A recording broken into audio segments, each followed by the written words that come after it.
Racist cop pressures black woman unaware she presides over the committee deciding which officers are removed. Hello, everyone. Before we begin today's story, I have a small favor to ask.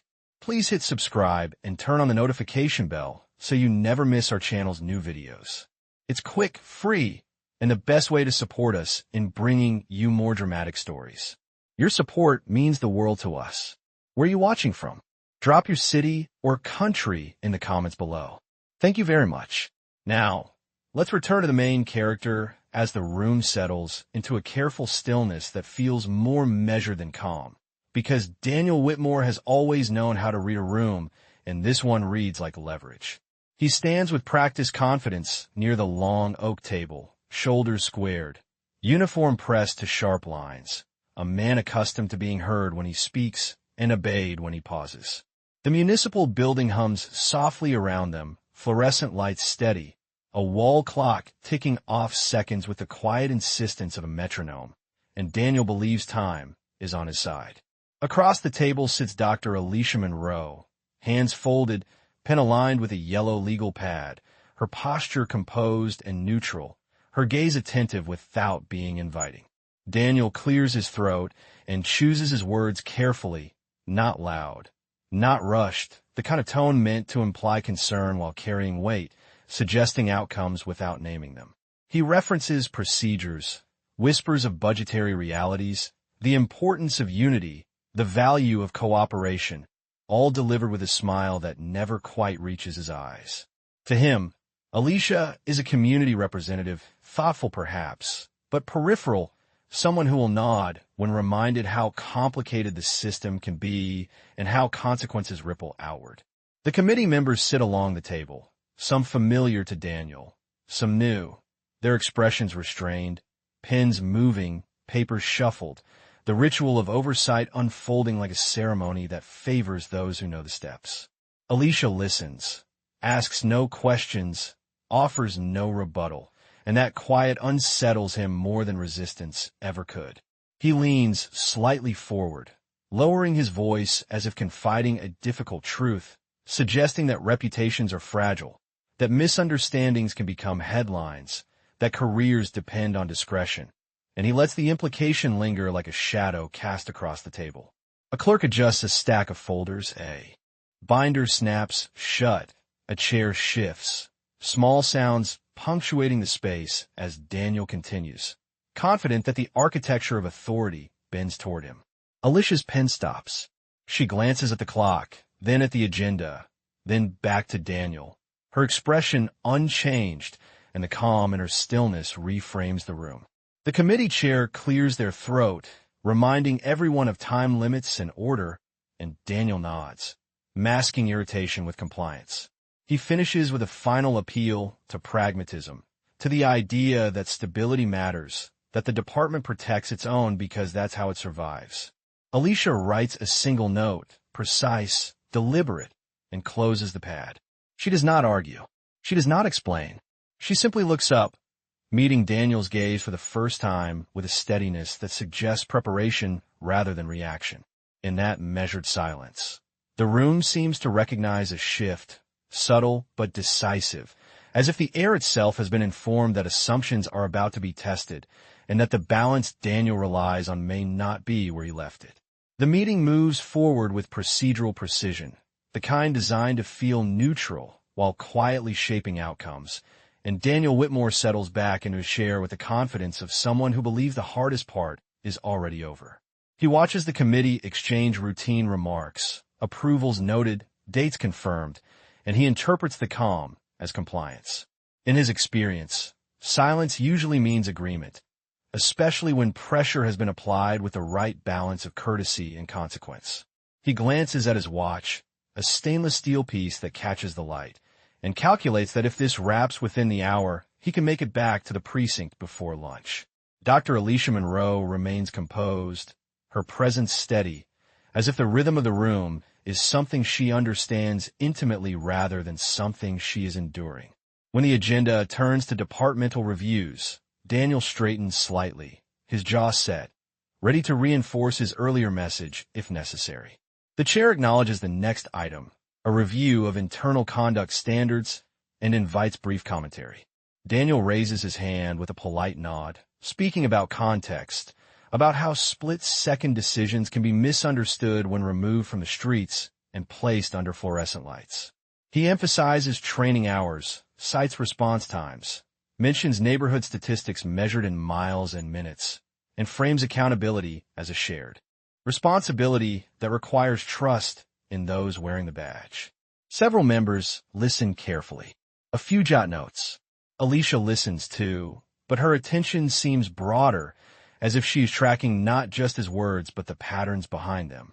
When Daniel finishes, he leans back, satisfied, and allows a small, controlled smile to settle. The chair thanks him and turns to Alicia, inviting her perspective as a community leader. Alicia pauses, not for effect, but with intention, her eyes moving across the room as if checking that everyone present understands the same set of rules. She speaks calmly, choosing clarity over flourish, discussing governance, oversight, and the responsibility of institutions to examine themselves honestly. She talks about trust as something earned through transparency, not assumed through authority, and about how systems improve when they're willing to correct themselves. Daniel listens, his smile tightening as her words subtly redirect the conversation. She does not accuse. She does not name names. She simply outlines principles that feel uncomfortably relevant. The clerk distributes updated packets, thick with documentation, and Daniel notices the weight of the folders, the way they land with a soft thud on the table. He flips through his copy and sees sections flagged with tabs, references dated months apart, timelines that stretch longer than he expected. The room grows quieter, not tense, but attentive, as if everyone senses that the discussion has moved from abstract ideas to concrete decisions. Alicia concludes by reminding the committee that their role is not symbolic, that their recommendations carry consequences measured not in headlines, but in livelihoods and public confidence. Daniel clears his throat, preparing to interject, but the chair thanks Alicia and moves on, noting that formal deliberations will follow. As the meeting adjourns for a short recess, Daniel stands, intending to speak with Alicia privately, to reinforce boundaries, to reassert influence. She gathers her materials with efficient grace and steps away before he can reach her, exchanging brief words with staff who address her with a familiarity that gives him pause. He watches as a door opens for her, as a hallway clears, and for the first time that morning, Daniel feels the math shift, not dramatically, but enough to register, as if a calculation he has relied on for years has been quietly recalibrated. The recess ends, and the committee reconvenes with a different energy, quieter and more deliberate, as if the room itself has decided to pay closer attention to what will be said next.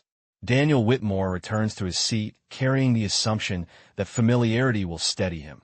Yet his focus keeps drifting to the empty chair that Alicia Monroe soon occupies with unhurried certainty. She sets her materials down, aligns them, and offers a brief nod to the chair, a small gesture that seems to anchor the proceedings.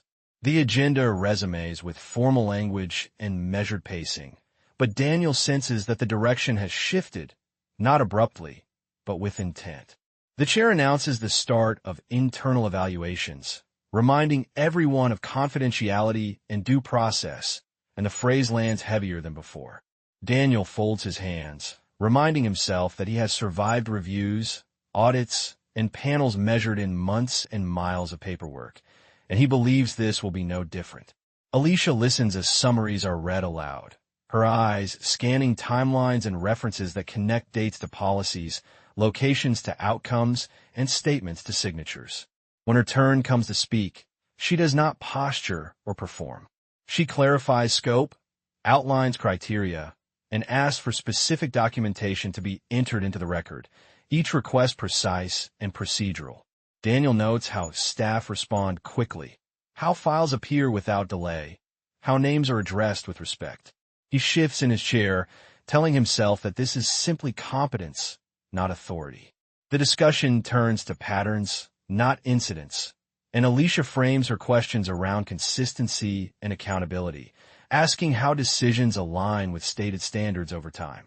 Daniel raises an objection, measured and courteous, suggesting that context matters, that numbers alone can mislead.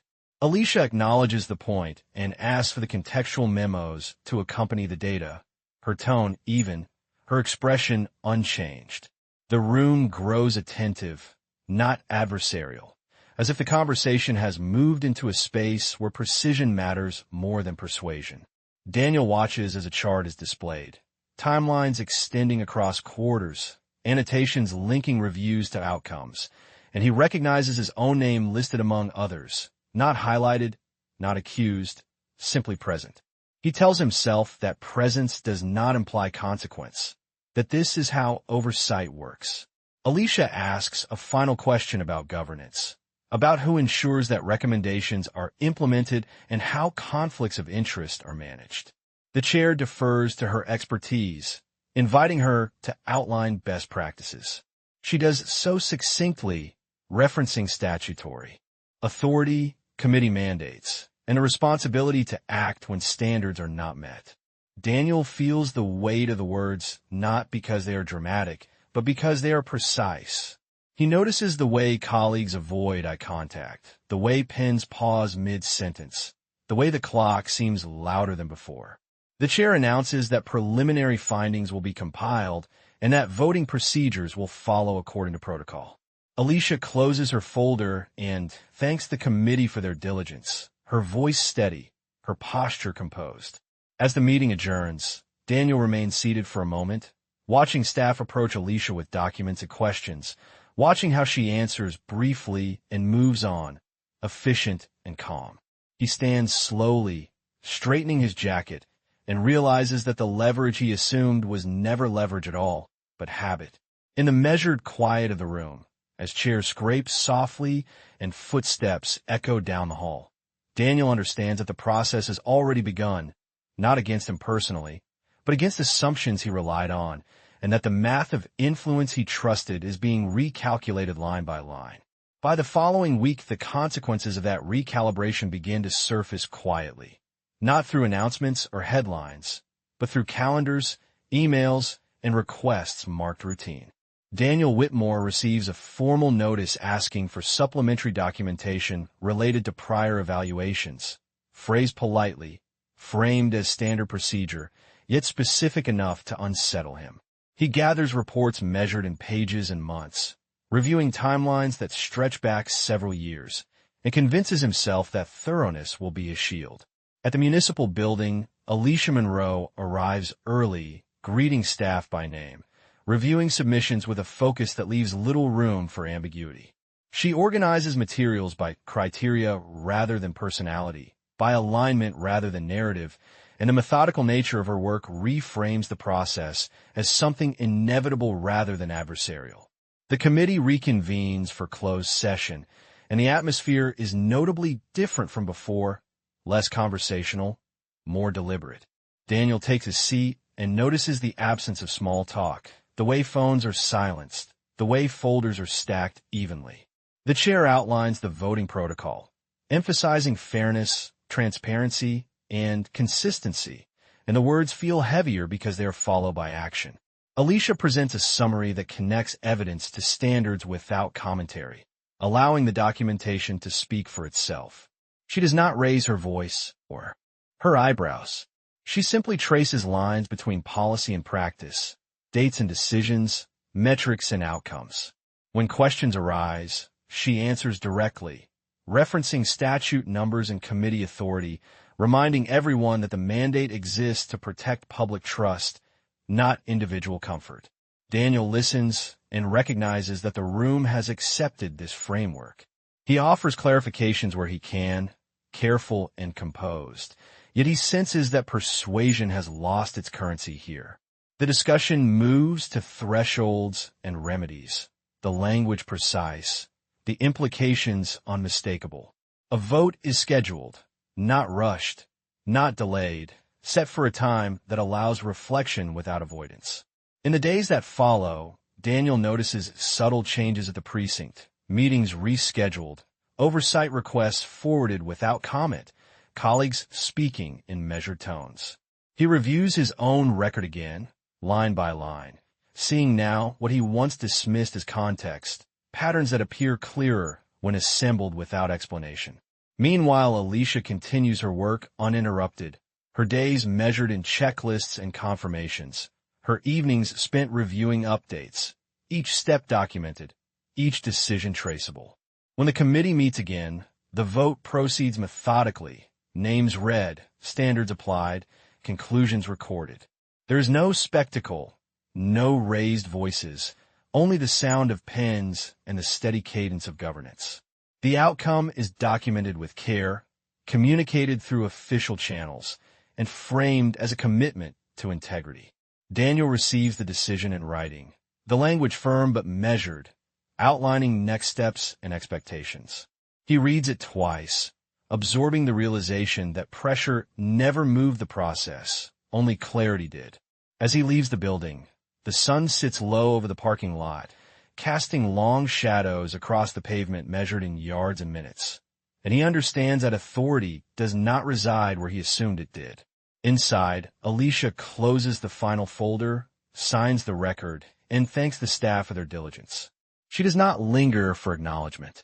The work, for her, was never about confrontation. It was about alignment. In the quiet that follows, the system does what it was designed to do, not loudly, not dramatically, but faithfully, and the recalculation completes itself without ceremony. In the weeks that follow the decision, the process continues to unfold with a steadiness that feels almost instructive, as if the system itself is demonstrating how change is meant to occur. Daniel Whitmore adjusts to a new routine shaped by oversight rather than assumption. His days measured by scheduled check-ins, policy reviews, and written acknowledgments that require careful attention. He notices how language matters now, how every sentence carries weight, how clarity replaces implication. At the precinct, procedures are revisited, training schedules revised, and accountability metrics discussed in meetings that last an hour rather than a few hurried minutes. The tone is not punitive, but it is unmistakably firm. Meanwhile, Alicia Monroe maintains a disciplined cadence, her work defined by consistency and follow-through. She meets with staff, reviews compliance reports, and ensures that recommendations are implemented exactly as recorded. Her presence is not dramatic. It is reliable. When questions arise, she answers them with references to statute and mandate, grounding every response in established authority. The committee receives periodic updates, each one aligned with the framework she set, each one reinforcing the principle that oversight is a responsibility, not a gesture. Daniel reads these updates carefully, recognizing his own language echoed back in neutral summaries, stripped of persuasion and reduced to facts. He reflects on how easily he once relied on proximity to power, mistaking familiarity for influence. Now, influence is defined by process, by documentation, by the quiet agreement of those committed to standards. At a follow-up session, Alicia outlines progress using timelines measured in weeks and benchmarks measured in compliance percentages, her delivery calm, her conclusions precise. She acknowledges cooperation where it exists and notes areas requiring improvement without assigning motive. The room listens, attentive, aware that this approach leaves little room for misinterpretation. Daniel attends, attentive himself, absorbing the reality that the recalibration has reached beyond him, reshaping expectations across the department. Outside the building, the city moves as it always has, traffic flowing in miles per hour, pedestrians crossing at measured intervals, unaware of the adjustments taking place within. Inside, the work continues, methodical and deliberate. Alicia reviews a final set of reports late one afternoon, the sun dipping low beyond the windows, casting long bands of light across her desk. She signs off on completed actions, noting dates and confirmations, then closes the folder with a quiet sense of completion. This was not a confrontation to be won, she understands, but a system to be aligned. Daniel, leaving the precinct that evening, pauses beside his car and considers how differently the same space feels now, how the certainty he once carried has been replaced by something more durable, an understanding that authority must be earned anew each day through adherence to shared rules. He does not resent the change. He recognizes it. In the measured silence of routine, as calendars fill and meetings proceed, the seeds planted by clear governance take root, not loudly, not visibly, but effectively. The recalculation continues, guided by principles rather than pressure, and the outcome settles in a place with the quiet assurance of a process doing exactly what it was designed to do. As the review cycle reaches its midpoint, the broader picture begins to resolve with a clarity that feels inevitable rather than dramatic, and the institution settles into a rhythm shaped by accountability. Daniel Whitmore finds himself navigating days defined by written responses and scheduled consultations, his conversations careful, his assumptions checked by documentation. He notices how the language of certainty has been replaced by the language of evidence, how phrases once used to imply influence now require citation and confirmation. In meetings, he listens more than he speaks, absorbing the reality that outcomes are no longer negotiated in hallways, but decided in rooms governed by rules. Across town, Alicia Monroe prepares for the next phase with the same discipline that guided the first, reviewing mandates and procedural thresholds with an eye toward consistency. Her role has expanded quietly, not by announcement, but by necessity, as more departments align their questions with her office's framework. She convenes a preparatory session with committee members, outlining the scope of authority granted by ordinance and reaffirmed by statute, emphasizing that their decisions are not advisory, but determinative. The language is precise, the implications unmistakable. When questions arise about jurisdiction and precedent, Alicia answers with dates, clauses, and recorded votes, each response reinforcing the legitimacy of the process. The realization settles across the room that the committee's function is not symbolic oversight, but binding governance. Daniel receives an invitation to a formal hearing scheduled weeks in advance. The note is clear about purpose and procedure. He recognizes the tone immediately, neutral yet firm, designed to ensure fairness without ambiguity. He prepares accordingly, organizing materials measured in binders and appendices, aware that persuasion has no place here, only alignment with standards. On the day of the hearing, the room feels different from earlier sessions, less conversational, more resolved. Alicia presides with calm authority, opening proceedings by restating the committee's mandate and the criteria by which decisions will be made. There is no preamble beyond necessity, no flourish beyond clarity. Testimony is structured, questions focused, responses recorded. Daniel answers fully, carefully, acknowledging areas where improvement has been identified and outlining steps taken since the review began. Alicia listens, her attention steady, her questions limited to clarification rather than challenge. When deliberations begin, she guides the committee through each criterion, referencing the record, ensuring that conclusions follow evidence rather than instinct. The vote proceeds methodically, names called, positions stated, outcomes recorded. There is no surprise in the result, only recognition. The decision reflects alignment with standards, not personal judgment, and it is documented accordingly. In the days that follow, communication is measured and direct, outlining expectations and timelines with specificity.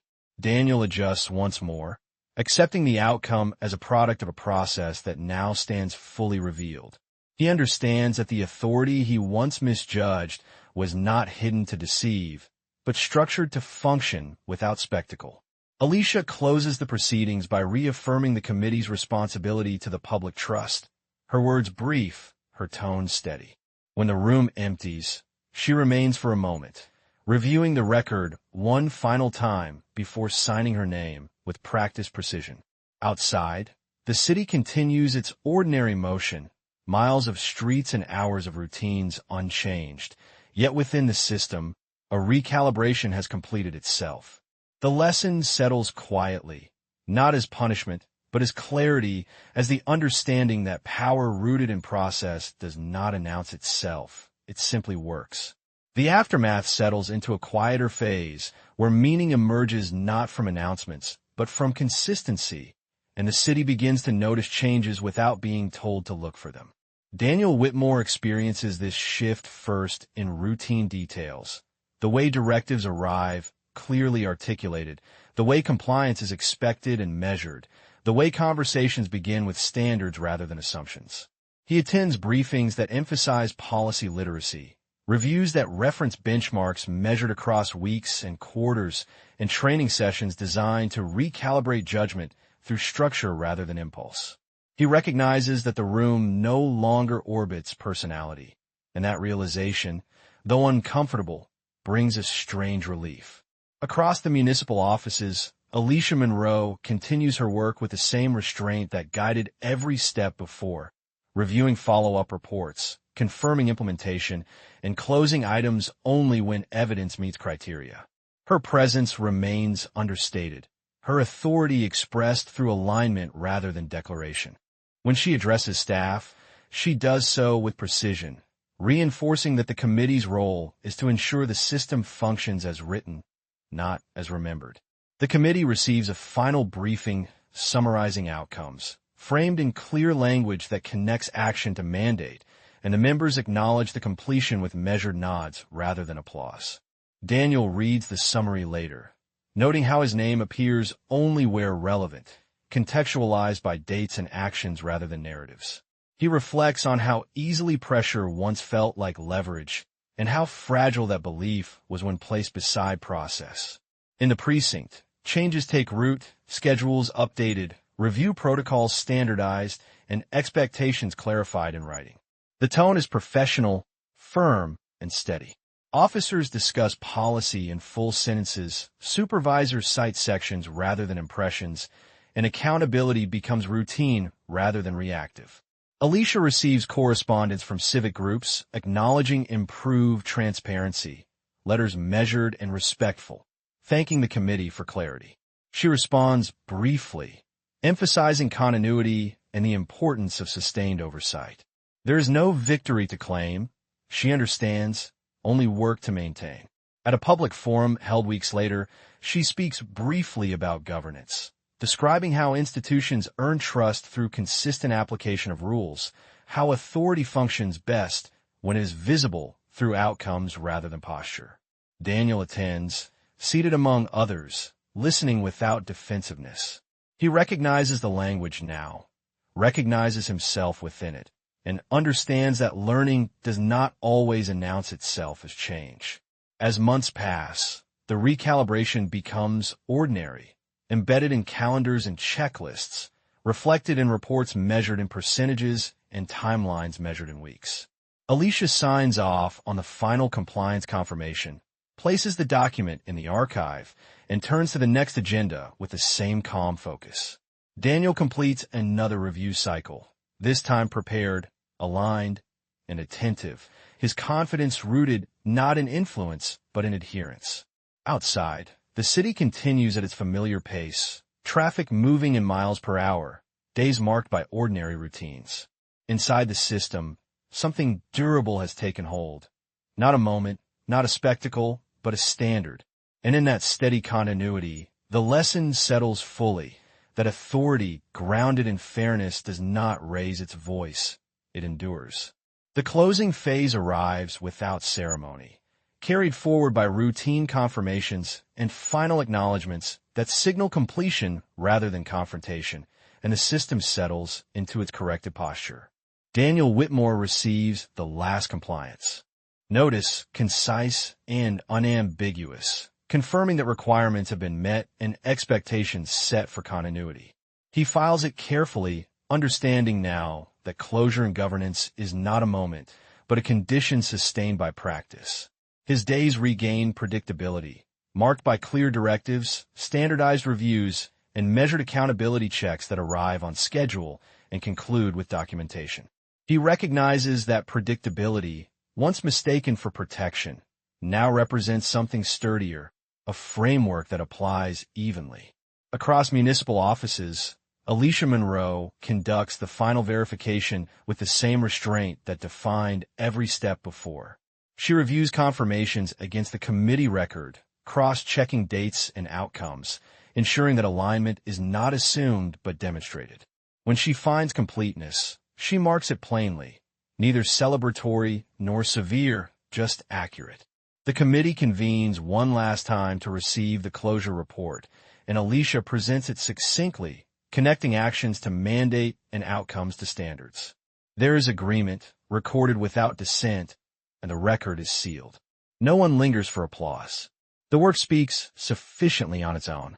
In the precinct, supervisors integrate the updated protocols into daily briefings, citing sections and timelines in full sentences, reinforcing that clarity is now the baseline. Officers adjust accordingly, discussions anchored in policy rather than habit, and the tone stabilizes into professionalism. Daniel participates fully, attentive to detail, his confidence now rooted in preparation and adherence.